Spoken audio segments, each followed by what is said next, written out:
Años turbios, una radiografía de la oscilante política en Puebla. 12 años, 8 gobernantes.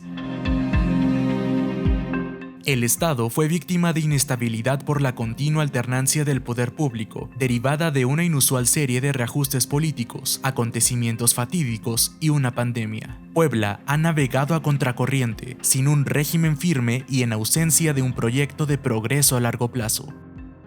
A lo largo de 12 años, 8 personas han sido electas para desempeñar el cargo de gobernador de la entidad, de las cuales 7 lo hicieron en el último sexenio. Unas lo lograron mediante el sufragio y otras, de forma extraordinaria y en tiempos cada vez más reducidos, gracias a la decisión del Congreso local.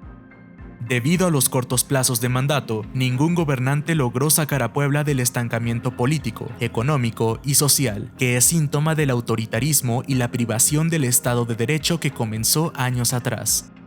La desdicha para Puebla se escribió hace una década, cuando la tradición del PRI de gobernar la entidad durante años culminó. Moreno Valle, panista, quien gobernó de 2011 a 2017, mantuvo los vicios de sus antecesores, como fueron el autoritarismo y la cooptación de instituciones. El origen del problema viene ahí, y de hecho ese es el origen de mi separación en aquel entonces, después, 2 años después, pero casi de inicio, cuando yo empiezo a ver, digamos, que la ruta que va tomando el gobernador en ese momento, Rafael Moreno Valle, pues era la misma de antes. ¿Y a qué me refiero con la misma de antes? Era el mismo régimen político en términos autoritarios, en términos de que no estábamos hablando de una democracia participativa, no estábamos hablando de un verdadero Estado de Derecho, no estábamos hablando de un régimen de libertades en los medios de comunicación, por ejemplo, no estábamos hablando de pesos y contrapesos entre los poderes. Al revés, cuando sucede ese cambio de gobierno, se consolida todavía más el autoritarismo del gobernante en turno, el poder del gobernante. Una muestra de esa ambición de control fue la instauración de la minigubernatura, la cual fue el detonante de la paralización y agonía del Estado hasta nuestros días. Rafael lo que persigue en ese momento, justamente por un tema de acumulación personal de poderes, es dejar un sucesor a modo, para después tener la opción de dejar otro sucesor a modo, que en este caso era Martérica, ¿no? Se define una minigobernatura de año 8 meses y ahí empieza el problema. Bueno, ahí se acentúa el problema, pero se acentúa el problema. Yo digo, el problema comienza en 2010, pero lo empezamos a visualizar ya en 2016 porque es un periodo muy corto. Él construye un periodo muy corto justamente para que no sea apetecible, no haya una competencia de otros actores políticos por la gobernatura, para que sea una gobernatura que sea fácil de ganar, la llamada mini gobernatura, y deja lo que no ha dejado ningún gobernador desde la época de los Ávila Camacho, deja gobernador.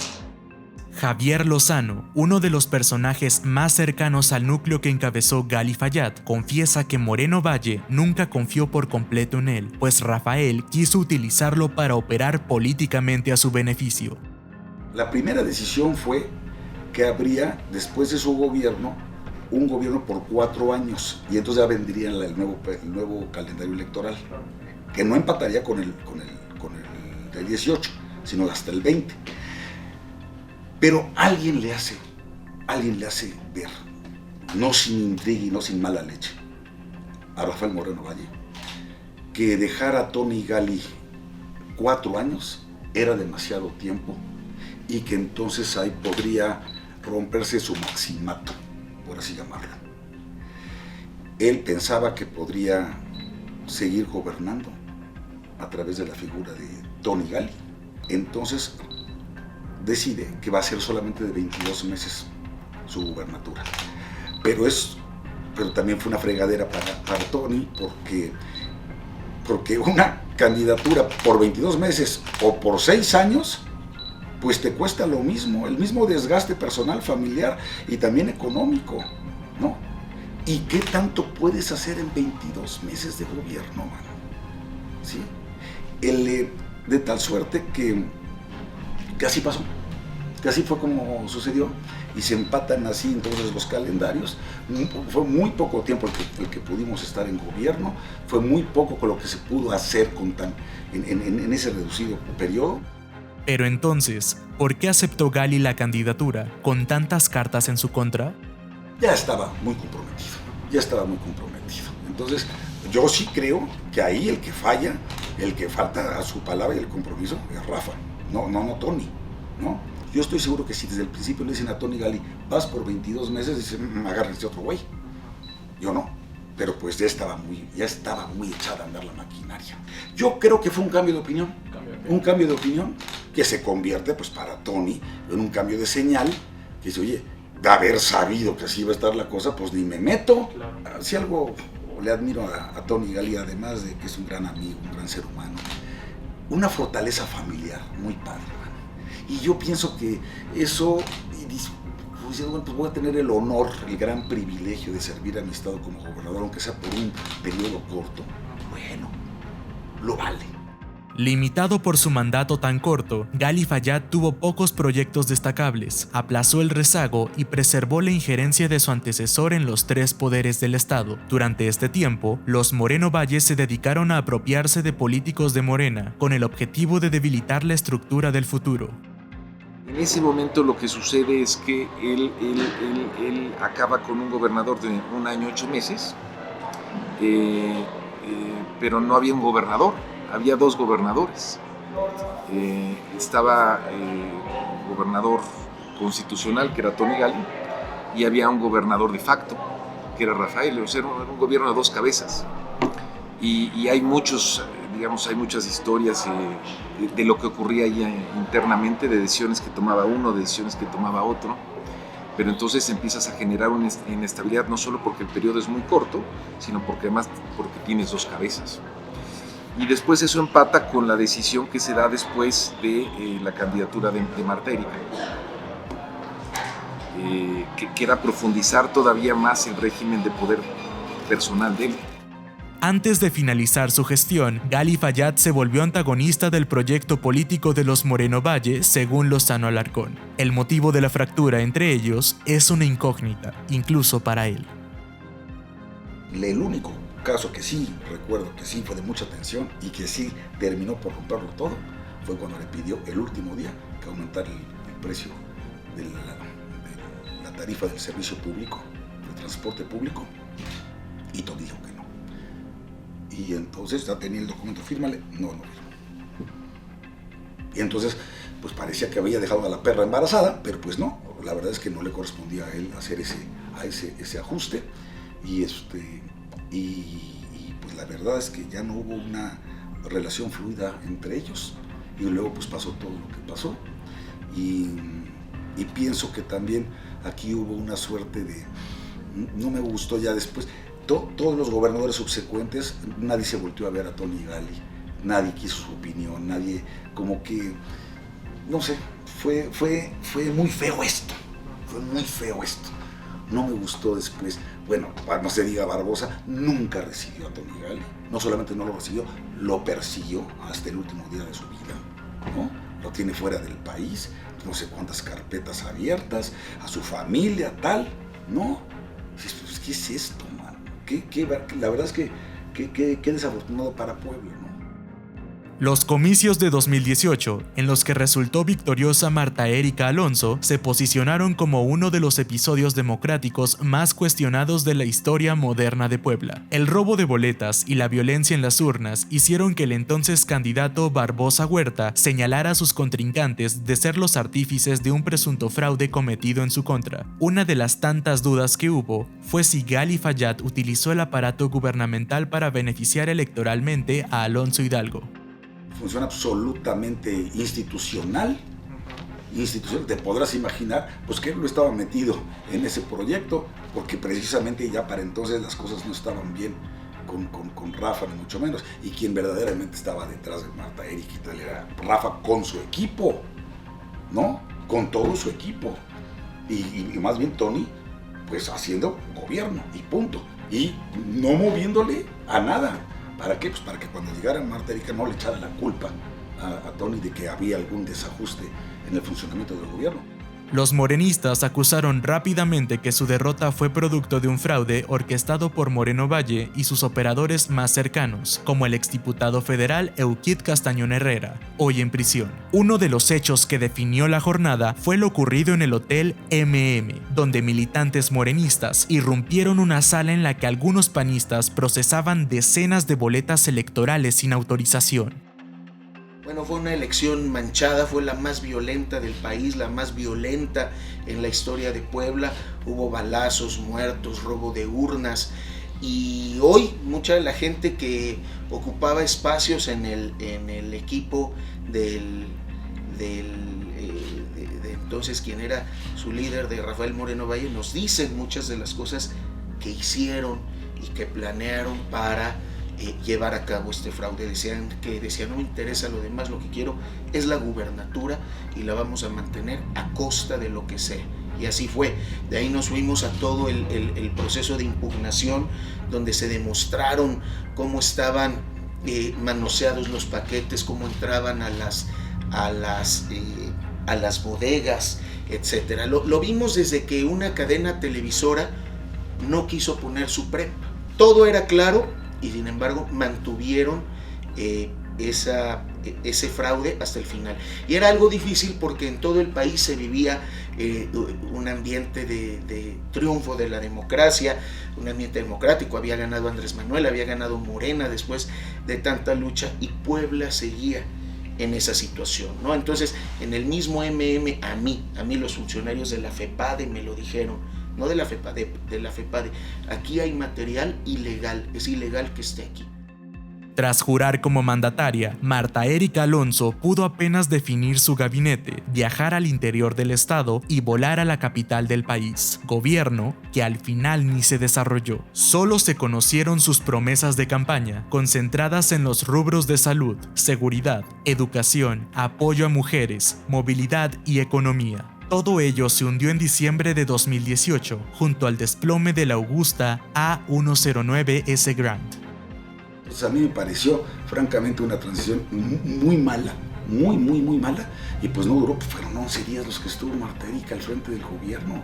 ¿Qué pudo haber hecho en 11 días? Pues los nombramientos de su gabinete y empezar a ver algunos proyectitos y tal, y pelas, o sea...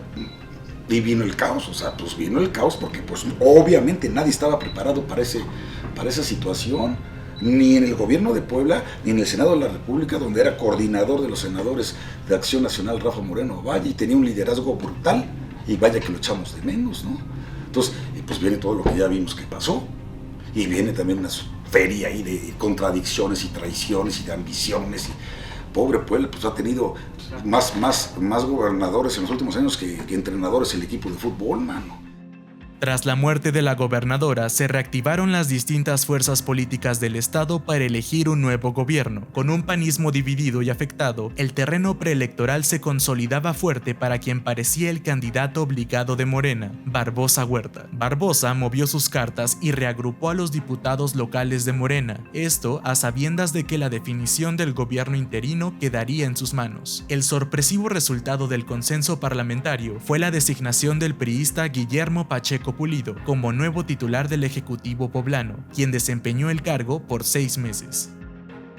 Teníamos una realidad que era el proceso electoral. O sea, teníamos por un lado que manejar la gobernabilidad, es decir, que el Estado estuviera estable y tranquilo, y al mismo tiempo teníamos el tema de elección. Entonces, esas dos cosas se nos juntaron y fue cuando tuvimos que usar, que diría, algo de la experiencia, que se llama ser plural, ser objetivo, ser realista y sobre todo ser prudente. Y creo que nos dio resultado, porque en el gran final hubo una elección en donde triunfó el licenciado Barbosa. No hubo protesta alguna del proceso electoral. Es creo que el primer caso en Puebla en donde una elección no es recurrida, situación que reconoció el propio presidente de la República. O sea, que en cierto aspecto puedo decirle con toda honestidad, la decisión de haber sido gobernador interino fue bajo la estricta responsabilidad del Congreso vigente en ese momento. A voz del aquel entonces gobernador interino, Pacheco Pulido, el estado se mantuvo tranquilo, pues se creó un clima de dolor en la gente. No quiero llevar a decir un clima político o un clima nostálgico, no. Lógico, se creó un clima de dolor en la gente por los acontecimientos del helicóptero, un clima de dudas políticas, de inquietudes políticas. No hubo, por eso decirle, grupos de maldad, no. Sí se crearon, digamos, ideas políticas de agrupaciones, de posibles candidatos, pero yo diría con una responsabilidad poblana. Porque en realidad no va a ser un problema grueso, difícil, pero si la elección no sale correcta, sí posiblemente hubiese habido problemas.